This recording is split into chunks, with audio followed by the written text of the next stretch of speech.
pagi sahabat Teknika, salam hangat dari kami tim Radio Suara Teknika dalam edisi perdana STEM Flash hari ini Rabu 13 September 2023 bersama saya Maha Putri dan Bagus Widiana di operator. Nah, hari ini kita bakal mengulas singkat tentang kegiatan workshop rencana tindak lanjut reskilling dan upskilling yang digelar di SMK Negeri 3 Singaraja sejak hari Senin 11 September 2023 kemarin dan berakhir hari ini Rabu 13 September 2023.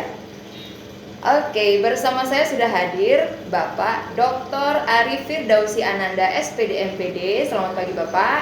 Selamat pagi Ibu. Oke, beliau ini merupakan perwakilan dari Balai Besar Pengembangan Penjaminan Mutu Pendidikan Vokasi Bidang Otomotif dan Elektronika atau yang lebih dikenal dengan sebutan BOE Malang. Betul Bapak ya? Iya, betul Bu. Oke. Bagaimana Pak kesannya? Kayak dengar-dengar ini pertama kali ke Bali Pak ya? Iya.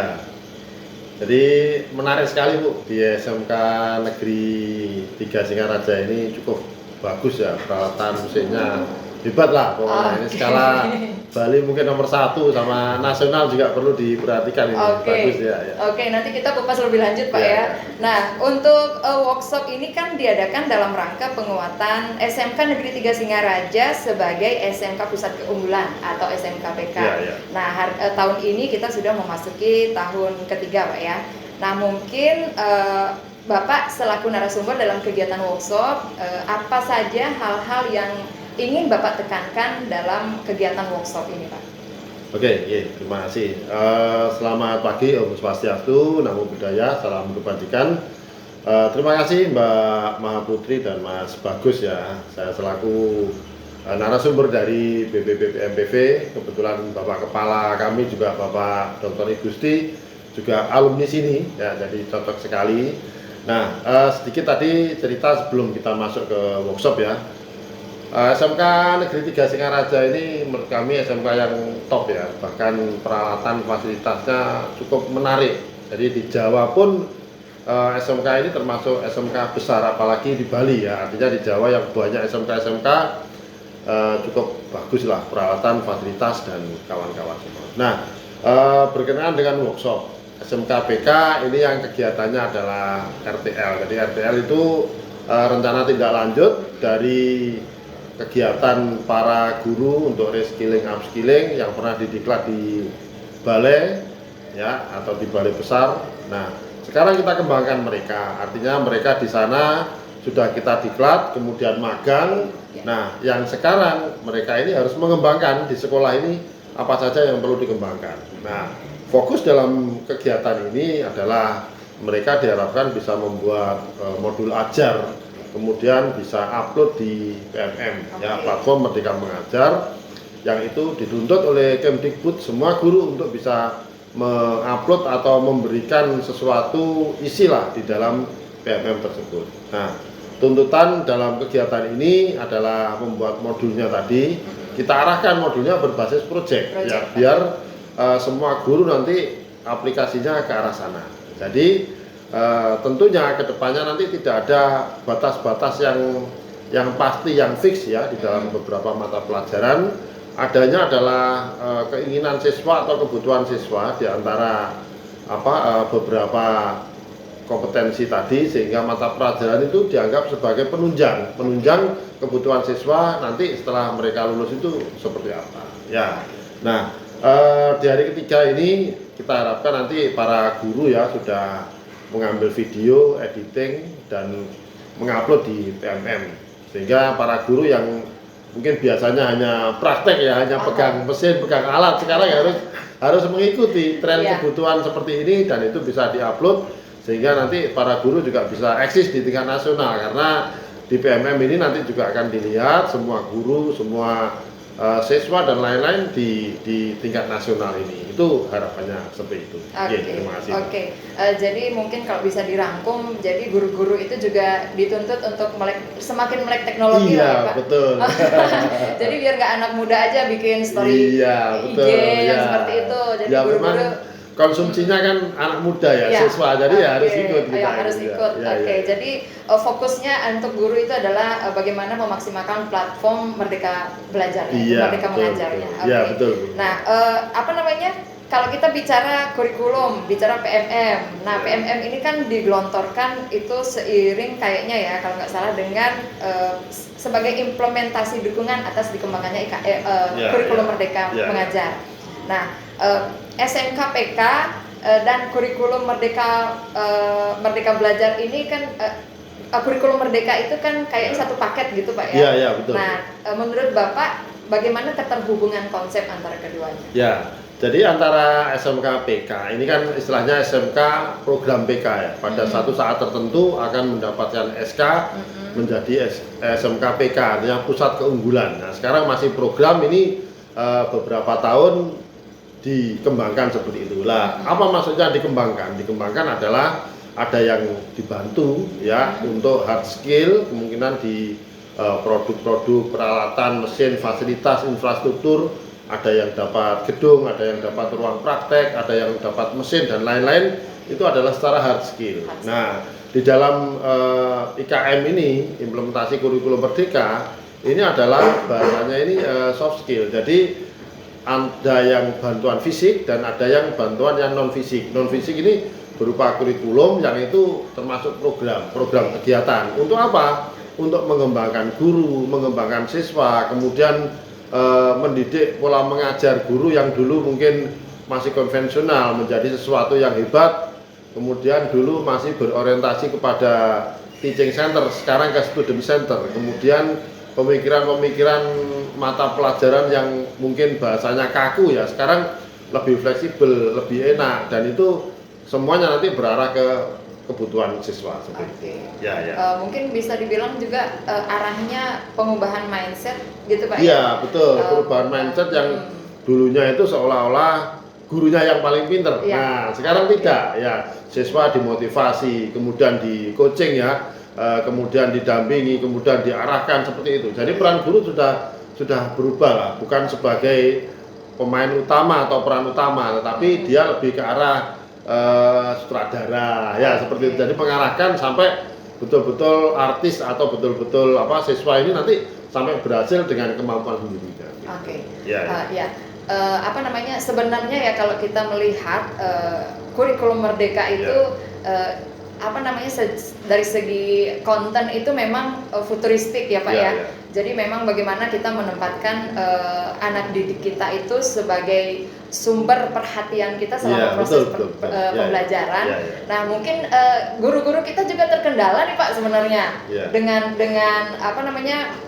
perubahan mindset. Sebenarnya kan sudah dari kurikulum sebelumnya digelontorkan istilah student center, jadi bukan lagi teacher center ya. Hanya mungkin permasalahannya adalah bagaimana sekarang ketersiapan siswa itu sendiri dalam hal ini.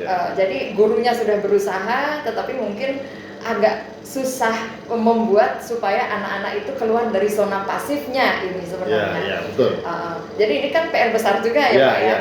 Nah, kemudian mungkin bagaimana Bapak melihat optimisme penerapan kurikulum ini, apalagi kan kalau SMK 3 Singaraja memang sudah tahun ketiga Pak ya, tapi sejauh yang saya tahu di Bali juga baru tahun ini mulai ada yang baru menerapkan sekolah-sekolah lain itu. Nah, dari Bapak sendiri bagaimana melihat optimisme ke depan tentang pelaksanaan IKM ini? Apakah kita akan bisa segera melihat hasilnya atau entah bagaimana setelah kita melihat perkembangan yang terjadi di lapangan seperti itu? Ya, oke.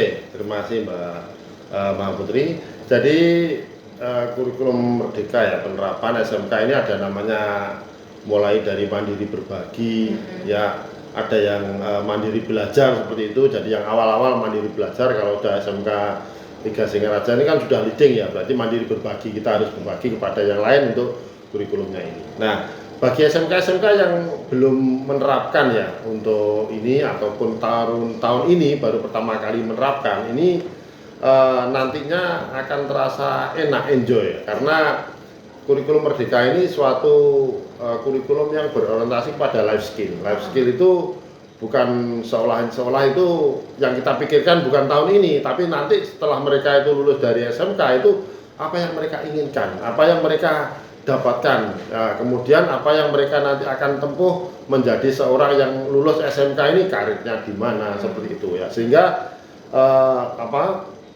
life skill setelah mereka lulus itu nanti harapannya mereka akan apa, tuntutannya itulah didukung dengan beberapa mata pelajaran yang itu nanti akan menjadi sesuatu yang menarik. Contohnya mereka misalkan menjadi di bidang otomotif TBSM, ada yang menjadi operator, ada yang menjadi sales, mungkin ada yang menjadi makelar, mungkin ada yang menjadi istilahnya yang punya wirausaha dan lain-lain. Nah, seorang teknisi yang hanya mengoperasikan menservis dan lain-lain, mungkin dia nggak harus berbahasa yang bagus ya, tapi mereka paling nggak bisa berkomunikasi, kalau ditanya bisa menjelaskan di dalam hal keteknikan. Nah, di dalam orang-orang yang mungkin sales ya harus pinter ngomong dan lain-lain, itu kan dituntut berbahasa Indonesia yang bagus, kemudian istilahnya bagaimana caranya merayu agar customer itu bisa beli, kemudian bagaimana customer itu bisa tertarik atau merasa nyaman dengan kondisi dia dengan berbahasa tadi. Artinya berbahasa bahwa tuntutan di SMK dia harus belajar bahasa Indonesia dengan baik. Aplikasi di dalam life skill setelah mereka lulus berarti mereka nanti harus bisa berbahasa kepada customer. Lah, alangkah baiknya kalau SMK-SMK yang menerapkan kurikulum merdeka ini belajar bagaimana di dunia kerja itu seperti itu, yang nanti akan diaplikasikan di sekolah. Ya, sehingga tadi sudah kita bilang bahwa pembelajaran itu jangan textbook lagi, jangan melihat istilahnya oke lah kalau melihat tuntutan tujuan pembelajaran oke, tapi jangan seperti yang dulu kita buka bab 1, bab 2, bab 3, tentang ini jangan, tapi bagaimana Anda seorang siswa SMK seolah-olah kamu menjadi sales bagaimana, seolah-olah kamu menjadi operator bagaimana, seolah-olah kamu itu sebagai presenter yang nanti kamu harus mempresentasikan barangmu ini ke orang lain. Nah, itu menjadi suatu pembelajaran yang menarik. Nah, inilah tuntutan di kurikulum merdeka itu, bahwa bukan lagi mata pelajaran yang unggul, tapi dia sudah arahnya ke skill. Arahnya ke skill. Ya, ini yang harapannya nanti seperti itu. Sehingga SMK-SMK yang belum menerapkan ya nanti akan merasa senang, dan itu yang dirasakan bukan hanya guru tapi siswa juga akan merasakan hal seperti itu. Oke, ya. Jadi kita harus tetap optimis ya. Nah, optimis intinya. ya, optimis tetap jalan ya. Gitu. Jadi mungkin dengan IKM ini ke depan anak-anak SMK itu memang dia secara utuh Pak ya, disiapkan betul. untuk terjun ke ke dunia industri. Iya, dunia industri. Jadi mereka sudah tidak banyak beradaptasi. Iya, betul. Oke, karena semuanya sudah digodok di sekolah. Digodok. Jadi nggak bisa-bisa Pak ya. Bahasa Indonesia lain lagi pelajarannya. Iya, jangan. Jadi harus include ya di dalam satu, bahwa konteks anak misalkan TBSM, anak mesin juga nanti dia akan bekerja di bengkel sebagai seorang penyiapan material atau PPA atau PPC atau apa itu, seperti itulah. Maka apa sih persiapan yang mereka harus kembangkan, harus ciptakan atau harus dipelajari lah, itu guru harus tahu itu. Sehingga betul-betul semuanya nanti menyatu menjadi suatu kompetensi siswa atau kebutuhan siswa yang sangat penting. Oke, ini terakhir nih Pak. Karena waktu tidak terasa kalau kita sudah ngobrol. Apalagi topik hangat ini ya, kurikulum merdeka. Nah, untuk SMK Negeri 3 Singaraja sendiri Pak ya, kemarin kan Bapak sudah keliling-keliling ini ya, sudah melihat. Nah, menurut Bapak bagaimana implementasi kurikulum merdeka di SMK Negeri 3 Singaraja? Nah, setelah Bapak keliling melihat-lihat itu, mungkin Bapak punya hal-hal yang menjadi catatan, bagian-bagian mana yang mungkin harus lebih ditingkatkan lagi atau dikembangkan? Ya, oke, terima kasih Mbak. Jadi di SMK 3 Singaraja ini yang perlu dikembangkan, yang pertama adalah kunci, karena di sini SMK ya, SMK Teknologi itu adalah TEFA, Teaching Factory ya. Apa itu Teaching Factory? Yaitu suatu pembelajaran yang seolah-olah pembelajarannya itu kita belajarkan standar-standar industri. Contohnya misalkan di otomotif, overhaul, bagaimana overhaul secara standarnya, mungkin Ahas, mungkin Suzuki, mungkin Yamaha, seperti itu. Nah, kita jangan lagi hanya terpikir teaching industri ya. Kalau teaching industri itu adalah hanya mengerjakan produk atau unit produksi. Padahal itu belum teaching factory. Nah, teaching factory di situ adalah semuanya rangkaian pembelajaran yang berpusat pada proyek itu, kemudian kita urai menjadi beberapa mata pelajaran. Sehingga seperti yang kita arahkan sekarang bahwa RTL itu arahnya seperti itu. Nah, di dalam teaching factory ada produk, kemudian ada beberapa mata pelajaran nanti mengarah ke situ, bahasa Indonesia, bahasa Inggris, matematika, semuanya mengarah tentang proyeknya itu apa. Contohnya misalkan di pengelasan membuat konstruksi meja las ya. Nah, itu nanti bagaimana guru bahasa Inggris itu bisa membelajarkan apa istilahnya SOP di dalam bahasa Inggris dalam pembuatan itu. Itu nanti arahnya ke sana. Kemudian yang kedua ini cukup menarik dan menjadi apa topik utama ya pada IKM di 2023 ini yaitu pembelajaran terdiferensiasi. Ya, itu artinya pembelajaran yang melihat kemampuan atau gaya belajar yang berbeda-beda pada diri anak, diri siswa, yang itu nanti harus diketahui oleh guru. Kemudian setelah diketahui ya dikembangkan sehingga guru itu tidak mengajar semau gurunya, tapi sesuai dengan kebutuhan siswa. Nah, masalah terdiferensiasi kita sedikit berbeda ya antara SMA, SMP, SD, dan SMK. Kalau SMK terdiferensiasi itu artinya bagaimana seorang guru itu melihat kebutuhan siswa itu sesuai dengan profesi yang nanti mereka akan inginkan. Ya, Pak saya nanti akan kuliah, kemudian nanti akan menjadi guru misalkan. Nah, itu terdiferensiasinya di mana di situ? Ya, Pak nanti saya akan menjadi misalkan bekerja di pabrik, saya sebagai operator atau sebagai apa seperti itulah.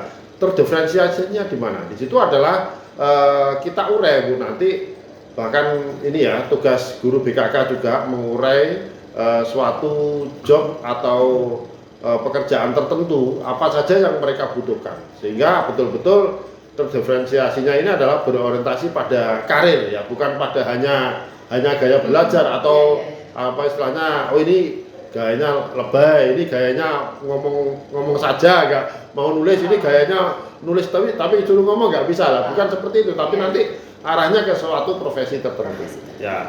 Nah, berikutnya adalah pengembangan pembelajaran yang berorientasi kepada kebutuhan peserta didik ya. Contohnya kemarin juga sudah kita diskusikan sama guru-guru itu nanti uji kompetensi ya, bahwa uji kompetensi di SMK itu ya harus kita uji sesuai dengan kebutuhan para peserta didik. Kalau dia misalkan di permesinan ini ya, dia seorang yang senang gambar, yang bisa gambar ya, kita harus uji gambar bahwa dia itu betul-betul bisa menggambar sesuai dengan standar seperti itu. Jangan dia bisa gambar tapi kita uji dengan pengelasan atau permesinan, mungkin nanti nggak begitu cocok ya. Nah, kalau dia seorang ahli misalkan di permesinan, di CNC misalkan, ya kita uji CNC, apakah dia sudah lolos dengan standar CNC tersebut ataukah tidak. Nah, kalau mereka yang sekarang terjadi ini soalnya kita kasih, kemudian ininya sudah kita tentukan, sepertinya mereka kan ujian ya, bukan setelah menguji kompetensi dia, tapi pemaksaan ujian. Nah, itu kalau SMK sini bisa menerapkan suatu ujian yang betul-betul berpihak kepada peserta didik, kemudian produknya bisa dijual, itu sangat bagus ya. Jadi diawali dengan orientasi atau mungkin nanti silakan mereka mencari suatu produk yang bisa dijual, sehingga setelah uji kompetensi produknya bisa dijual. Nah, harapan dari Direktorat SMK ya, dari Kemdikbud juga ini yang sering kita dengungkan ke beberapa sekolah ini, bagaimana satu sekolah SMK ini mempunyai minimal satu produk yang bisa dipakai atau dijual seluruh Indonesia. Misalkan apa ya, kalau permesinan anggaplah misalkan membuat seperti ini mulai dari standar lampu, standar mix seperti ini kan gampang sekali. Yang itu dibuat produksi dari SMK Negeri 3 Singaraja yang dijual ke seluruh SMK minimal seperti itu. Nanti SMK yang lain silakan membuat, misalkan membuat kalau mebler misalkan, atau membuat casing komputer atau membuat apa silakan ya. Yang penting itu nanti adalah produk dari SMK, kemudian satu produk itu dijual ke seluruh SMK atau minimal itu maksimal ya ke masyarakat. Waduh, ini top ya. Artinya SMK itu akan berlomba-lomba menjadi suatu istilahnya pabrik-pabrik kecil di dalam sekolah itu yang nanti bisa dikembangkan. Dan itu lama-lama nanti siswa akan merasa senang, akan merasa bangga kalau dia itu bersekolah di SMK, ya bukan hanya belajar teoritis, tapi betul-betul dia bisa menghasilkan suatu produk diakui oleh masyarakat, bisa dijual. Nah, berikutnya kalau nanti mereka akan bisa belajar, oh wirausaha itu seperti ini. Nah, jadi ini tanda kutip nanti SMK Negeri 3 Singaraja ini dikembangkan dengan Ibu Kepala Sekolah. Kemarin sudah diskusi banyak ya, Ibu Nilon ini sudah bagus dan istilahnya ekspektasinya tinggi untuk SMK BK ini. Semoga nanti bisa dilaksanakan, kemudian bisa diakui dan didukung oleh semua pihak seperti itu. Oke, terima kasih Bu. Waduh, nggak kerasa Pak, ya. Waktu kita sudah mepet ini untuk edisi STEMC Flash hari ini. Terima kasih banyak Bapak sudah meluangkan waktu di sela-sela kesibukannya mengisi kegiatan workshop RTL ya di sekolah hari ini. Mohon maaf Pak kalau misalnya ada keterbatasan selama ya tidak masalah ya. Oke, nanti kapan-kapan bisa bersuara lagi ya, di sini. Mudah-mudahan ketemu lagi nanti di lain waktu. Oke, sahabat Teknika, demikian tadi perbincangan hangat kita dengan Bapak narasumber, Bapak Dr. Arif Firdausi Ananda SPD MPD dari BOE Malang. Mudah-mudahan apa yang menjadi ekspektasi dari beliau tentang perkembangan sekolah kita sebagai SMK PK ke depannya bersama Ibu Kepala Sekolah kita yang baru yang visioner banget ya ke depan. Mudah-mudahan STEMC ke depan akan semakin jaya. Sampai ketemu di lain waktu. Jangan lupa stay tune terus di Suara Teknika 107,7 FM.